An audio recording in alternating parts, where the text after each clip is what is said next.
Welcome back to Moose on the Loose. My name's David. Today we've got Trudeau and the Liberals are trying to steal money from the Saskatchewan government. Scott Moe and his government there, they've come out very clear with a video saying that they're trying to take their money and they're using every legal recourse to fight back against them. So Scott Moe stopped collecting the carbon tax in Saskatchewan. He said it wasn't fair that Justin Trudeau is giving a car vote for the majority of people being in Atlantic Canada that have home heating oil. He said that's not fair, so we're not collecting carbon tax anymore on our home heating here. Yeah, Trudeau is trying to steal their money right out of the bank account. It's unbelievable. We've also got a voice recording of Justin Trudeau. It's going around and the man is out to lunch, as well as some other stuff. Let's jump into this. We've got this headline story here, which is absolutely crazy. Posted by Scott Moe on his X account.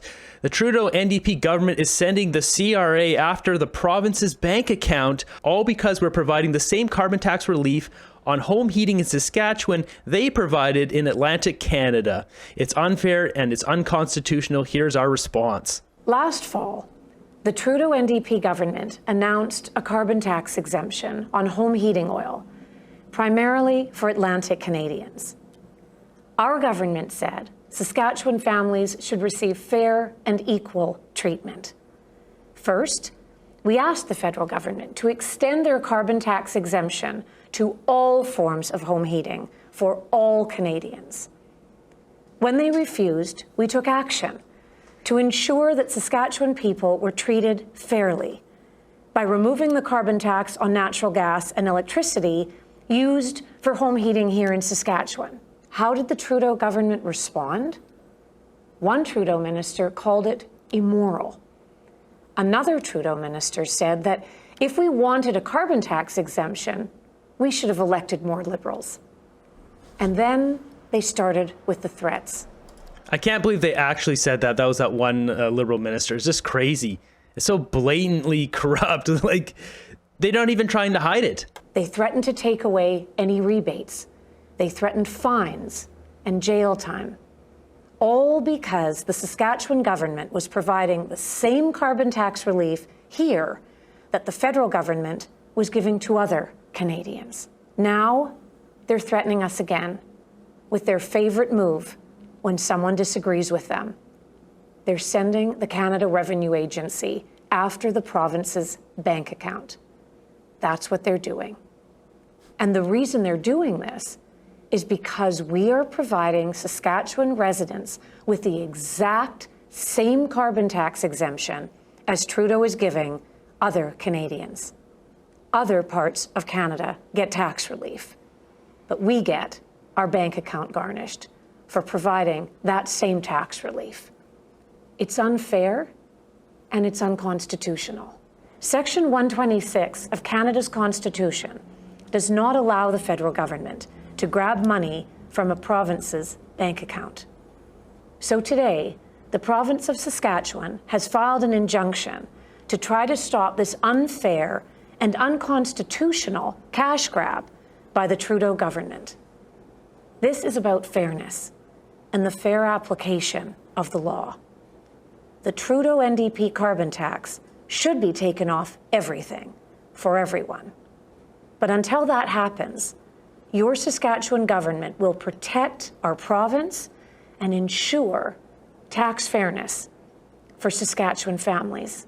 You heard it there straight from, she's as it says here, the Minister of Justice and Attorney General, Saskatchewan. Unbelievable. You think back a few months ago, just after this happened, it was one of the ministers, I think it was Jonathan Wilkinson, was kind of alluding to, there's other ways we can deal with this or something. There's some sort of comment like that. And no one really knew. And it turns out, yeah, they're just going to send the CRA after them. They're going to get the CRA to steal the money straight out of their bank account. The Trudeau Liberals will have no depth that they won't go to. They will stoop to the lowest lows. They wonder why they're not popular and why they'll probably lose all the by-elections coming up. It stopped being a national standard when the federal government started exempting home heating oil, thereby favoring areas in Ontario, Quebec, and Atlantic provinces. This is an interesting comment here. It says, Premier Moe, I'd also be interested to know if the CRA is also launching personal attacks on Saskatchewan residents due to this. This year alone, I have been audited on 3 separate occasions. This comes after being in business for 13 years and only being audited once prior. That is an interesting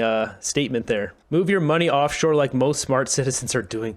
Why is Manitoba the only province getting a break on fuel? I think Ontario is too. It's because the provincial has reduced those taxes, the provincial taxes. Look in the comments here. There's a handful of people that really don't like that he didn't follow Trudeau's rule. It's like, you guys need to wake up. Trudeau is like breaking our country and he's standing up to it, but people are allowed to think what they want to think. CRA won't win. Good job, Sask. Invoke the notwithstanding clause and arrest any feds that enter Sask territory airspace who try to enforce Trudeau's will. Thank you for standing up for Saskatchewan residents. CRA should be paying interest on the money we have sent every quarter. CRA charges interest if we are 1 month behind. Yeah. Next up, we've got Justin Trudeau on his social media tour. He's been looking for influencers that would actually have him on their show because no one wants to touch anything to do with the Liberal Party or Justin Trudeau. And, well, he found one. He found this girl here, Jolie Nolke. You can see here, Jolie Nolke, 1.07 million subscribers. They found someone with a lot of subscribers who would have him on. I don't know if she's just taking the paycheck. I wonder how much they're paying her for him to come on here. She does comedy. This is a cringe video. Some of her jokes, I'll say they're funny. There are some funny jokes in here, but Trudeau is cringe. The entire video is cringe. I'll play just a small snippet of it. Hi. Hi. Julie? Yeah, hi. Here's my resume. Excellent. Oh, and also headshot. I don't think we need this. Tell me a bit about yourself. I'm a YouTube creator. That's my main job, but of course views are down, so I'm here hat in hand. You know what that's like.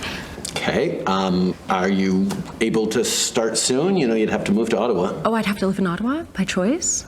Do people do that? Yeah. Oh, okay. That's funny. That's a funny joke. Wow. Yeah, let me think about that. Last question. What would you say are your greatest weaknesses? Oh my gosh, probably just that I work too hard. I'm too detail-oriented. I don't miss a beat. So, for example, you know about the Canada carbon rebate. Oh God, like this is so cringe. Just the whole thing is like this. Just dental plan, like it's unwatchable. Do I? Yeah, I do. I know that. I have thoughts on it, but I would love to hear your. The Canada carbon rebate is the money we return to Canadians for the price on pollution. It's revenue neutral. This is so cringe. Like they don't know how to do social media. You can't just use your talking points and stick it in this girl's comedy video. Guaranteed, they said, okay, we have to have all these points, and she wrote it into a script. I'm sure they're handing her a bag of cash to do so. Let us know in the comments down below, Julie. How much are they paying you? It's more money back in your pocket. No. For 8 out of 10 Canadians. 8 out of 10. They had to do that 8 out of 10 garbage on this. I know I am not the most qualified candidate. I'm not the most knowledgeable. I didn't know who the old white guy was on the $5 bill. Wilfrid Laurier. Bless you. But what I do have is heart. I want the best possible future for the next generation of Canadians, and I want to do whatever I can in my power to make that a reality. That's commendable. It kind of reminds me of myself. It's probably the chiseled cheekbones and flawless hair. Sure. Listen, what would you recommend that I do to keep the country on the right track? Well, whatever you do, don't do one of those tacky media tours where you hit up every podcast and YouTube nobody. It just reads as desperate. That's not bad, considering, yeah, that's not bad. I don't know why she sold her soul to do that, and I wonder if she's getting paid or how much. This top comment here is funny. How humble of you to share your platform with smaller names like Canadian Prime Minister Justin Trudeau. What's interesting is Trudeau's trying to get his name out as much as possible and his message and whatever. So we look here, she's got 97,000 views on this. And if we look at her videos, it's in general, she gets 93 on the last one, 63, 65, 107. So maybe she averaging, probably 97. And she uploads seems like twice a week. Now just think, on my channel alone, I'm uploading 7 times a week. And on my second channel, it varies, a couple times a week or whatever. So that's like 10 uploads per week from just me. With all the creators, it's got to be at least 20 million views a month that are making pro-conservative content. It's not even pro-conservative. It's just, we don't like what Trudeau's doing. It's destroying our country and bringing up those facts. And so he's gone out and probably paid her, and he's got 100,000 views. But what other videos are coming out? Say they find 5 or 10 different podcasts they can do, and say they're all 100,000. So what? So you get 1 million views for the whole month? Pierre Poilievre doesn't have to do any of that and is getting 20 million views of exposure, pointing out Trudeau's scandals, corruptions, all of that. This media tour is not going to do anything. Not to mention, if you watch the full thing here, he's got all his talking points and it's embarrassing to watch. And it's not the way to connect with young people. It's ridiculous. Next up, we got this audio clip. I've seen this posted by a couple people. It says here, Trudeau took 9 years to destroy the hope of home ownership in Canada. Now he's ranting at seniors, claiming they don't understand. Hey, Trudeau, seniors didn't create this crisis. You did. You funded the gatekeepers to stop building and development. Ranting at seniors won't solve the crisis you created. Talk to an older generation of folks, they say, oh no, I remember I had to scrimp and save for years before we could set a down payment on a home. It was really hard. It was a big expense. Housing's always hard. It's not like, grandparents, loaf of bread used to cost me a nickel or whatever it is. It's this idea that, oh no, housing was always the big expense, and it was always hard to get into housing. So they see young people saying, oh, it's hard to get into housing. I'm like, yeah, no, we lived that. And to explain to them, no, you didn't. There is something foundationally different in this generation, that young people have great jobs and a solid side hustle and shifted expectations, and they still can't find a place to actually start on that path towards home equity or home ownership. Like that shift is different. And part of it's the underinvestment in housing construction over decades. There it is, blaming Harper. He had to just put it in there once. But there's other things happening, and getting seniors to understand that there is something different, I think is a bit of a challenge that we're still working on. Yeah, the difference is you're letting in 1.2 million people per year. They keep pretending like they don't know what's going on, but they're the one who created the crisis. And I'm sure they're all getting stinking rich because they probably all have multiple houses. All you'd really need is a primary residence and say 2 extra houses. And all you'd have to do is just buy those houses and have mortgages on them and have someone renting them, so you don't have to pay for those mortgages, essentially. Jack the immigration and then double the prices of all the housing. And then you can sell those 2 extra houses, live in your primary residence. In a lot of places like where I live, the housing is doubled. So you'd easily make a couple $100,000, if not more, on all those houses, depending on where you live. Say you need $300,000 or $400,000 on each house. That's $800,000 in your pocket. You live in your primary residence. At that point, it doesn't matter if the prices are insane because you got $800K in your bank. Get a good investment broker, say makes 10% yield on that $800,000 now you've got off those houses that you just sold, and you're getting 10%, $80,000 a year. You can use that to pay for your primary residence if it wasn't already paid off, and you're living mortgage free, and you can basically retire on just the money you made off of jacking the immigration. That's off of 2 houses. What if Trudeau owns 15 or 20 houses? It's absolutely absurd. I don't think we'll ever know, because even if they own a bunch of houses, they could have had them held and hidden in different shell corporations, all that kind of stuff. There's no logical reason to do this with what they did with the immigration. They always say it's, we need to get more people in the country and boost GDP and all this stuff, but really they're just suppressing wages and destroying the housing situation in Canada. That's it. The big difference is that they didn't get taxed to death like we all are.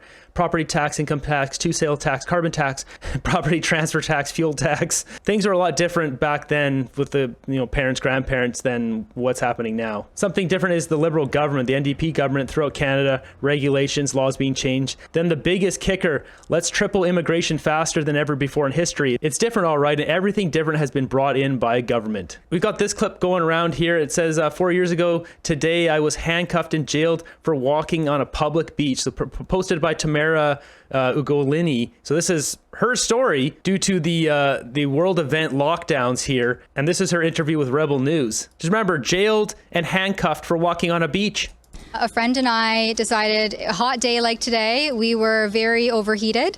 So we decided to take a leisurely stroll through our beautiful Great Lakes shoreline. We entered the pier as some exhibitors did today, and about halfway through became harassed, per se, by a bylaw officer. Now, there's a huge sign here. There's other signs. Beach closed, entry prohibited. Nobody on the beach unless you take a census of the seagulls, of course. So did you know that maybe you were in contravention of a bylaw by walking here? So there actually isn't any bylaw in effect here in the town of Cobourg. My understanding was that I was exercising my freedom of mobility to stroll the shoreline.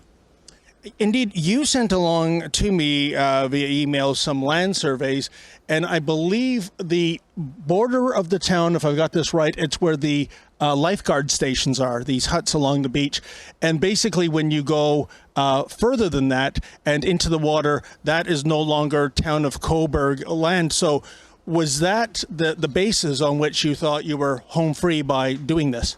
Correct. Yeah, there seems to be a lot of gray area in terms of who or if anyone actually owns these shorelines. So it'll be interesting to see moving forward. Maybe there can be some more definitions, black and white, happening there. Now, back to your story, the bylaw. That's really interesting. This is someone who's looked into the details on it. As a drone pilot, I'm always looking at all the border lines and stuff, so I know exactly where is this and where's that, and where I can and can't fly, etc. Really, the only people who should be even trying to arrest her then would be some sort of provincial police. The local police, obviously they didn't care. They had mandates from up top there. Just a bunch of corrupt, broken garbage going on as usual. Officer approaches you and your friend, and what is the nature of the discussion? Right, so he asks us to come toward him and discuss what we were doing. So we happily obliged. We were cooperative, peaceful. Of my friend and I, Joyce, she was here earlier. She's a 60-year-old woman, so you can imagine the two of us are quite the threatening pair. Yeah, just, what are you guys doing? Oh, we're moving sand around with our feet. This whole situation is ridiculous. At that point, there was some backup called. He was calling for backup for the two of you. Because there's no bylaw, so a bylaw officer has no real authority here. So he called for some backup, I guess, because we were acting so unlawfully, strolling a shoreline, and we were very threatening. Which is sarcasm, for the record. And so, you know, the officer and I went back and forth a little bit. Basically wanted to, yes, hit us with a fine, to which I refused to receive because I was well within my rights.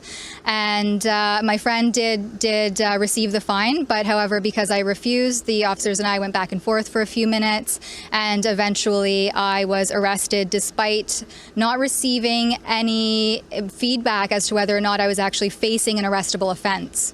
And when you say arrested, do you mean you were actually cuffed and put in a police cruiser? Correct. I was handcuffed. For walking on a beach? I was handcuffed.